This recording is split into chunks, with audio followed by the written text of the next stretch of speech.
Hello बच्चों, कैसे हैं आप सब। आशा करती हूँ कि आप सब बहुत अच्छे होंगे और बहुत मज़े में होंगे। बच्चों, आज हम पढ़ रहे हैं एक बहुत ही सुंदर कविता जिसका शीर्षक है त्योहारों का महत्व। तो बच्चे, आप सब बहुत विभिन्न प्रकार के त्योहार समय समय पर मनाते रहते हैं, तो इनका महत्व क्या होता है, इनकी इम्पोर्टेंस क्या है, आइए जानते हैं इस कविता के माध्यम से। आप सभी मेरे साथ साथ इस कविता को वाचन कीजिएगा, इस कविता को दोहराइएगा और साथ ही साथ इसे झटपट याद भी कर लीजिएगा। तो आइए शुरू करते हैं इस कविता को।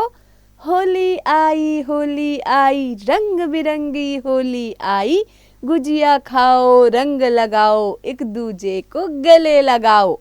तो क्या कह रहे हैं इस कविता की इन पंक्तियों में? कवि कह रहा है कि होली का त्योहार आ गया है। ये रंग बिरंगा त्योहार है क्योंकि हम रंगों से होली को खेलते हैं। इसमें हम गुजिया खाते हैं, रंग लगाते हैं और एक दूसरे से गले भी मिलते हैं। आगे बढ़ते बच्चों। अमावस की है रात काली, जगमग जगमग आई दिवाली, दीप जलाओ मिठाई खाओ पटाखों को ना हाथ लगाओ। तो कवि कह रहा है कि क्या है, दिवाली में की जो रात होती है वो अमावस्या की रात होती है, जिस दिन चंद्रमा नहीं दिखाई देता है, इसलिए रात एकदम गहरी काली होती है। लेकिन इस गहरी काली रात में भी जब हम क्या करते हैं, दिवाली मनाते हैं, तो चारों ओर जगमगाहट फैल जाती है। किसके कारण? दीप जलाओ मिठाई खाओ। जब हम दिए जलाते हैं उसकी रोशनी से ये अंधेरी रात भी जगमगाने लगती है। इस दिन हम मिठाई खाते हैं, पटाखों को ना हाथ लगाओ। लेकिन हमें क्या करना चाहिए? पटाखों को चलाने से बचना चाहिए। आगे बढ़ते हैं।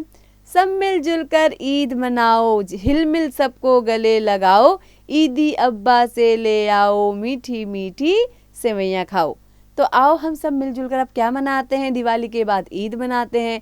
इसमें हम सब एक दूसरे को एक गले मिलते हैं, एक दूसरे के साथ हिल मिल जाते हैं। और अब्बा से क्या करो, ईदी ले आओ। और उसके बाद हम इस दिन क्या करेंगे? मीठी मीठी सेवैयाँ खाएंगे।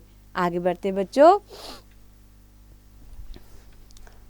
गुरुपुरब की छठा निराली, गुरु की बाणी सबने मानी, नगर कीर्तन में सब जाओ, सब मिलजुल कर झूमो गाओ।